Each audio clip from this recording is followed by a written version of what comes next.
This is Searching the Scriptures Devotional number 33, and we are looking this week at 1 Samuel 2, 1-10, which is Hannah's prayer. And today we want to take a look at verses 5 and 6. They that were full have hired out themselves for bread, and they that were hungry ceased, so that the barren hath borne 7, and she that hath many children is waxed feeble. Jehovah killeth and maketh alive. He bringeth down to the grave and bringeth up. Throughout the Bible, we encounter various paradoxes that reveal God's dealings both with his people and with the unsaved. These are the only two categories that God divides the human race into. And often those that sometimes are physically nourished could actually be spiritually famished, and vice versa.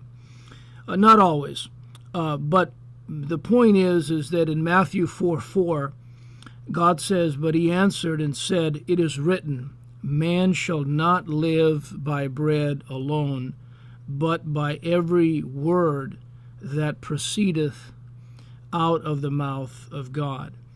The same analogy is found in Psalm 34:10. "The young lions do lack and suffer hunger, but they that seek Jehovah shall not want any good thing." And in Luke 1:53, we find this statement, "He hath filled the hungry with good things, and the rich he hath sent empty away." Probably one of the most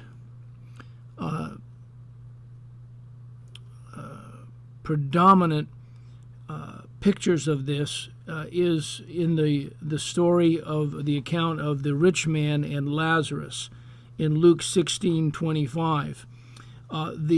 Here we see this poor beggar who had led a miserable existence on this earth, having to beg for food and having various physical ailments that could not be treated properly.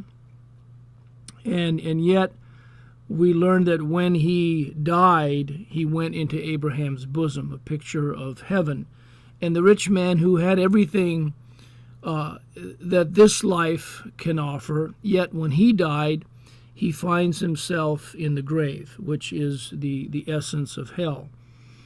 We read in Luke 16:25, "But Abraham said, Son, remember that thou in thy lifetime," speaking to the rich man, "receivest thy good things, and likewise Lazarus evil things.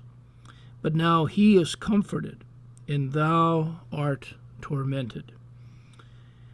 We also see in this verse the idea of those that are barren and those that are able to bear children.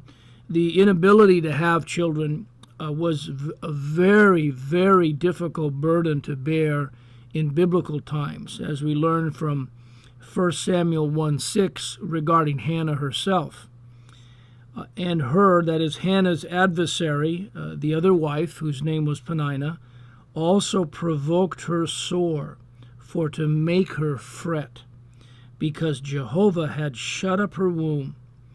This was also the case with Sarah and Hagar in Genesis 16, 1-4. "Now Sarai, Abram's wife, bare him no children, and she had an handmaid, an Egyptian, whose name was Hagar.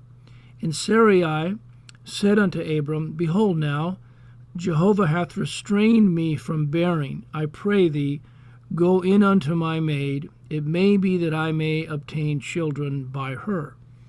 And Abram hearkened to the voice of Sarai, and Sarai, Abram's wife, took Hagar her maid the Egyptian, after Abram had dwelt 10 years in the land of Canaan, and gave her to her husband, Abram, to be his wife.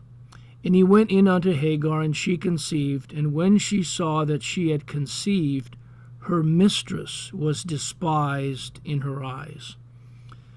Psalm 113, verse 9, as well as some of these other verses that we've just considered are highlighting the fact that, spiritually speaking, salvation, which is likened to the new birth, is a miracle which God alone performs. And it's typified by the birth of a child to one who is infertile or incapable of having babies. That's why we read, "He maketh the barren woman to keep house, and to be a joyful mother of children. Praise ye the Lord." We can even go one step further to those who were physically dead or incapacitated, as was the case with Sarah and Abraham, because of their old age. And here we find this miraculous birth, just as God had promised him many years before.